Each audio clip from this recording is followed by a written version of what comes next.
বিশ্বাস করো আমি না কাউরে কিচ্ছু বলি নাই। আর আমার কালকে ঘরের মধ্যে আটকে রাখছিল, নাহলে আমি সব কিচ্ছু হইতে দিতাম না।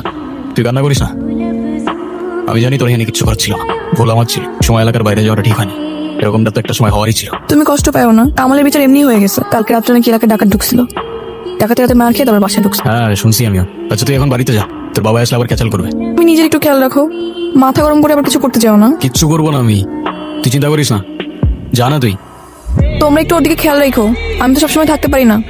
তুমি নিশ্চিন্তে থাকো, আমরা সবসময় ওর সাথে আছি। তুমি আবার মায়ের গায়ে হাত দিছো। হ্যাঁ দিছি। একটা দিনও কি তোমার এসব না করলে শান্তি হয় না? খোদার 30টা দিন তোমারও শান্তি করা লাগবে। নিজের বউয়ের গায়ে হাত দাও, কেমন মানুষ তুমি? হ্যাঁ আমার খুব মায়া লাগে না, যখন বাইরের লোক আসে তোর মার গায়ে হাত দিয়ে গেল তখন কই আসলি তুই? ওগো মেয়ের লোকে প্রেম করতে যাস না তুই? ওরা আমাকে 1000 বার কিনতে পারে, 1000 বার বেচতে পারে, তোর কি আছে রে? তোর কি অকাত আছে? খালি বড় বড় কথা না। খোকা আই খায়া নি। আমার ক্ষুধা নেই মা, তুমি খাই নিও।